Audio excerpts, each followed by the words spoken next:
Class 12th, subject physics, 6th chapter, superposition of waves. Superposition of waves. From the chapter, let us see sonometer. So let us see the construction and working of sonometer. So in its construction, this will be a rectangular hollow wooden box which is called as the sound box. So this will be the sound box, which is hollow wooden box, and therefore this will be the rectangular wooden box which is called as sound box. At one end of that sound box there will be a hook to which one end of the wire will be fixed, and therefore this will act as a fixed support. Then that wire will pass over the two movable knife edges which are called as bridges A and B. So A and B are the two movable bridges which can be moved along the length of this sound box.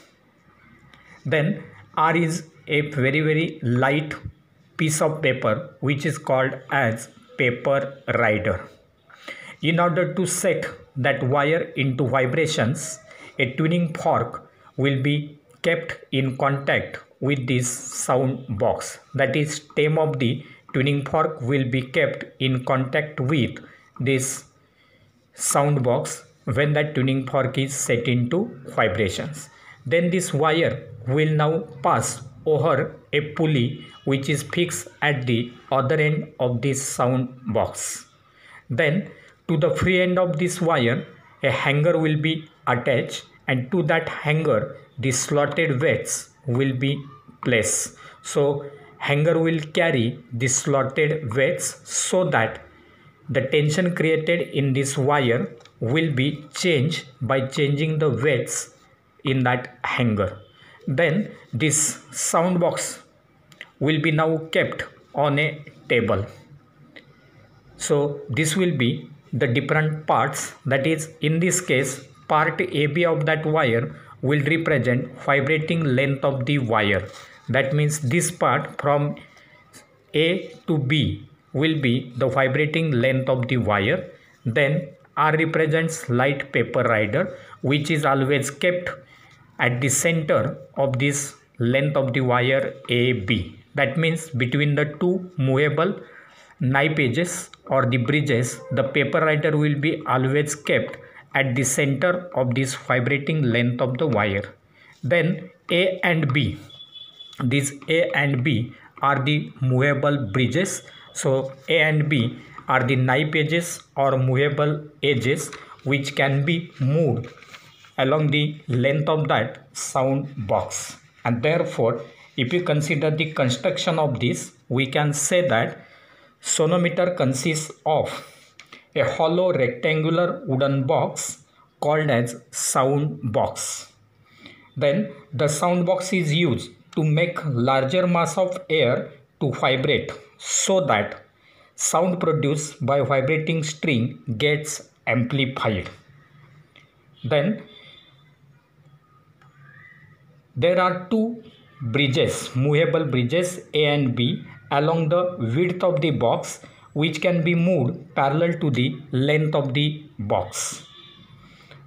Then a metal wire of uniform cross section runs along the length of the box over the bridges or the knife edges.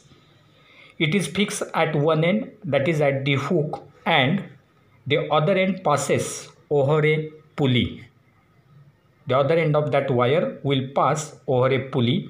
Then a hanger is attached at its free end with suitable slotted weights. So the hanger with suitable slotted weights will be attached at the free end of the wire. Then by changing the weights in that hanger, tension in the string can be changed, and the movable bridges allow to change the vibrating length AB of the wire. So by changing the slotted weights in the hanger, we can change the distance AB along the length of the wire. So this will be, in short, the construction of this sonometer. Now let us see working of this sonometer.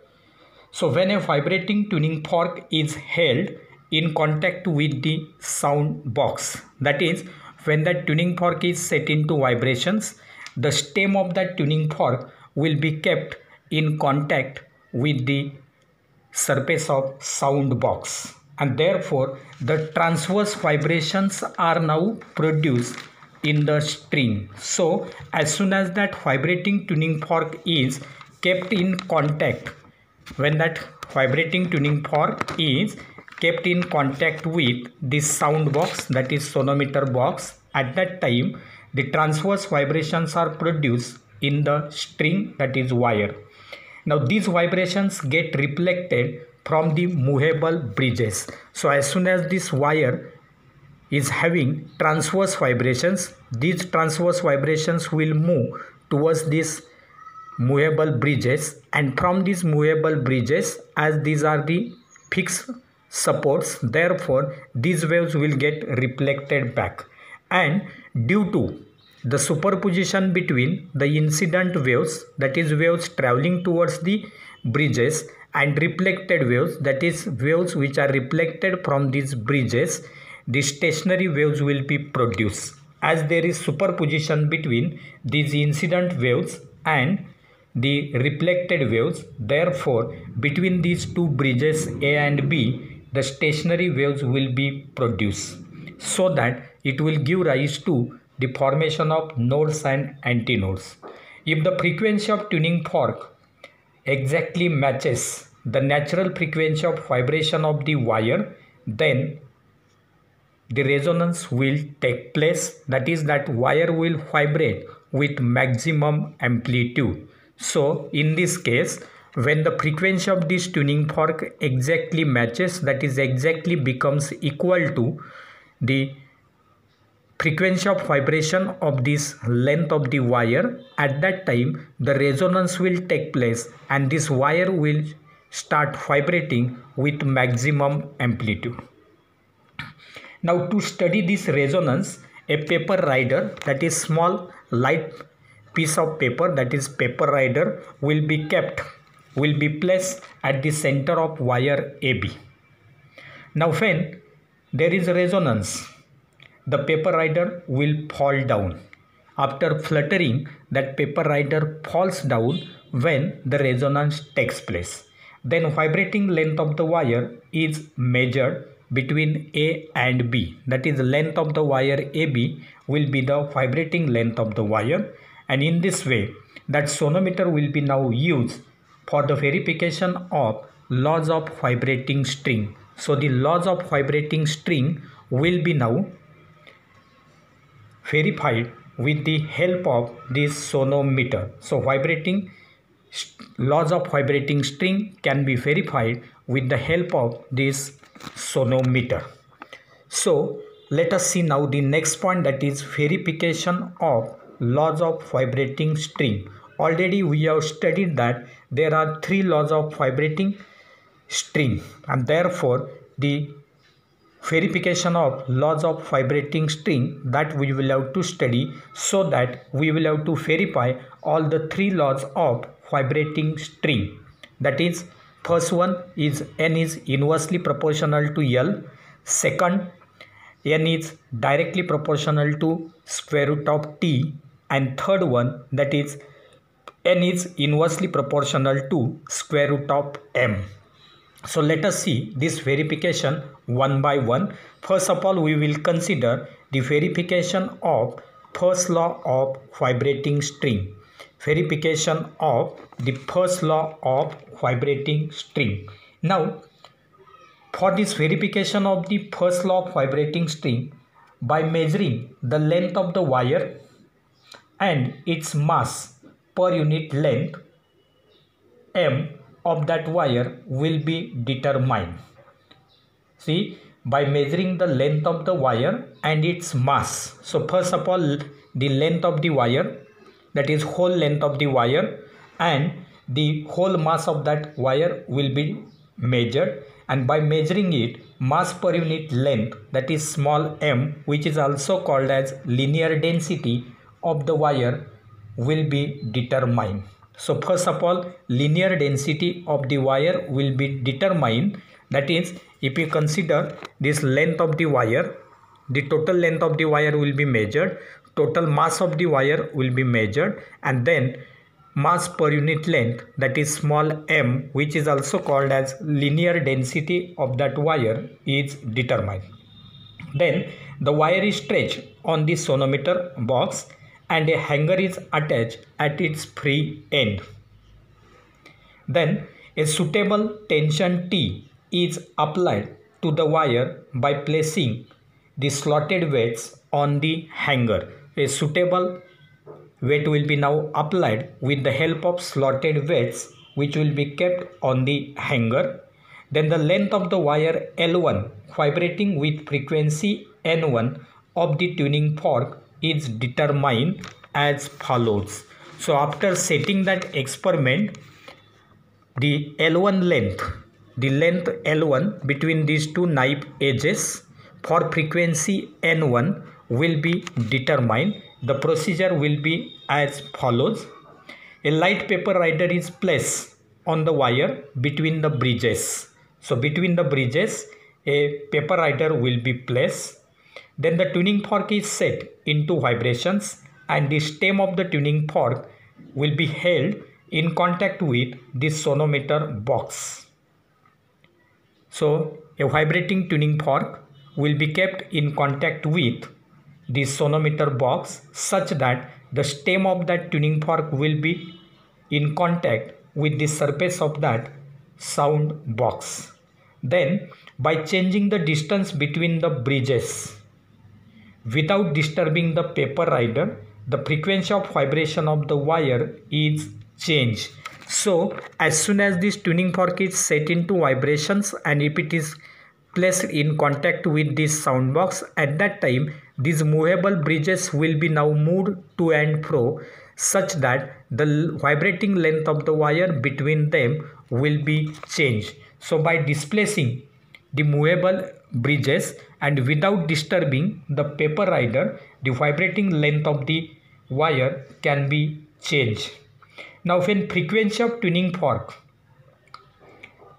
exactly becomes equal to frequency of vibrating wire, then the wire will vibrate with maximum amplitude and paper rider falls. So in this case, when the frequency of this tuning fork exactly matches with the frequency of vibration of this string, at that time the resonance will take place and then this wire will vibrate with maximum amplitude and at last that paper rider will fall down.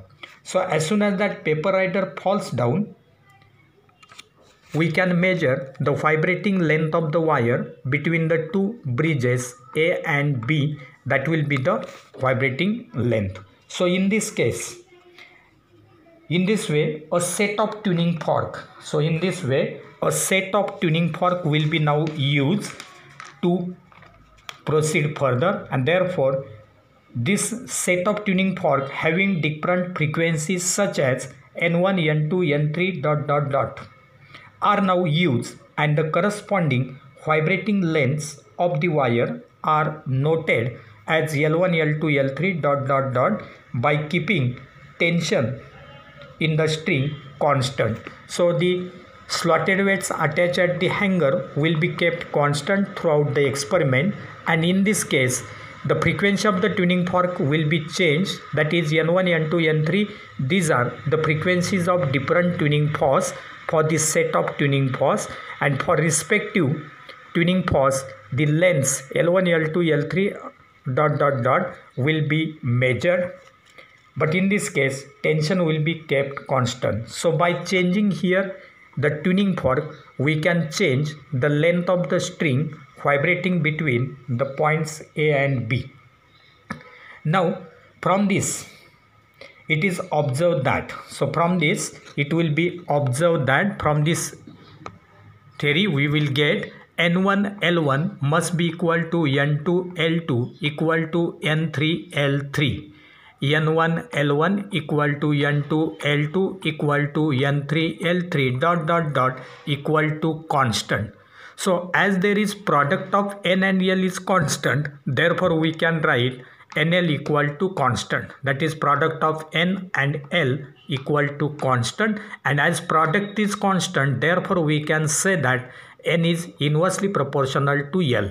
N is inversely proportional to L, but in this case if T and M are constant, so in this case tension in the string and mass per unit length of the string will be kept constant, and therefore this equation, the fundamental frequency is inversely proportional to the vibrating length of the wire, that is N is inversely proportional to L, will be verified by using this sonometer. That is, this will be the verification of the first law of vibrating string. Now let us go for second point, that is verification of second law of vibrating string.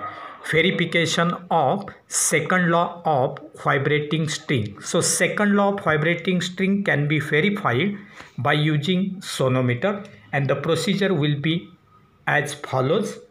The vibrating length L of the given wire of mass per unit length small m is kept constant. So in this case the vibrating length L as well as mass per unit length m both will be kept constant. Now by changing the tension in the string, same length is made to vibrate in unison with different tuning forks of the various frequencies. So in this case the frequency of the tuning fork will be changed.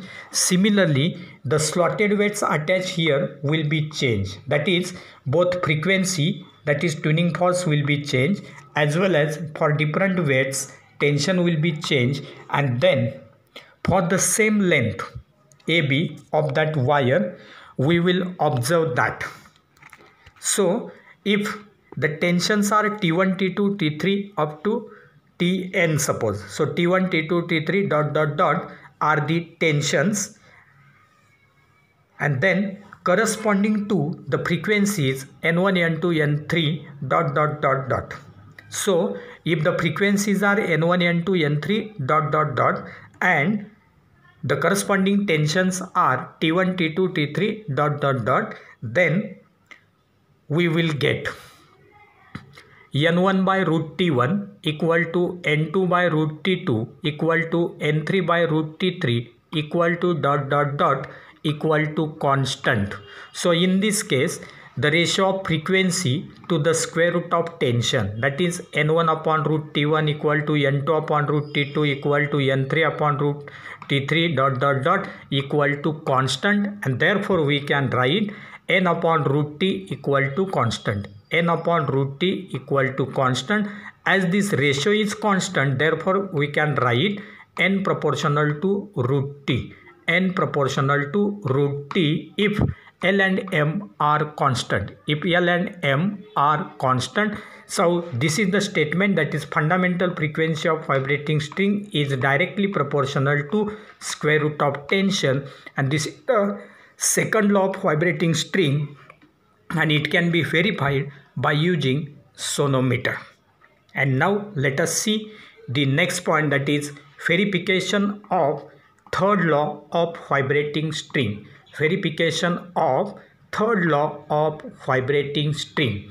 So the procedure for this verification of third law of vibrating string will be explained as: for the verification of this law, the wire having different mass per unit lengths, that is small m, that means different wires will be taken such that their mass per unit length m will be different. Let it be M1 and M2 will be now used. So two different wires which are having different mass per unit lengths, that is linear densities, M1 and M2 are used. Then the first wire having mass per unit length M1 is subjected to suitable tensions and made to vibrate in unison with given tuning fork. So the first wire having its mass per unit length m1 will be now set into vibrations such that it vibrates in unison with the given tuning fork. Then the vibrating length is noted as L1. The vibrating length for that first wire will be taken as L1. Then using the same tuning fork, that is keeping frequency constant. Using same tuning fork, the second wire having its mass per unit length M2 is made to vibrate under the same tension, and vibrating length L2 will be now determined. Now in this case, second wire is made to vibrate in unison with that tuning fork, and at that time the vibrating length L2 is determined, and therefore thus the frequency of vibration of two wires is kept same under same applied tension T. Thus the frequency of vibration of two wires will be kept same under the same applied tension, and then it is found that L1 root M1 will be equal to L2 root M2. L1 root M1 equal to L2 root M2, or as this product is same, that is equal to constant, therefore L root M will be equal to constant. L root M equal to constant, that is L will be inversely proportional to root M. L is inversely proportional to root M. But according to first law of vibrating string, we know that N is inversely proportional to L. N is inversely proportional to L, and therefore from these two relations we can say that N is proportional to 1 upon root M, that is N is inversely proportional to root M, that is the fundamental frequency of vibrating string is inversely proportional to square root of mass per unit length or linear density of the wire if L and T are constant. If L and T are constant, so this will be the verification of third law of vibrating string. So in this way, the laws of vibrating string will be verified by using sonometer.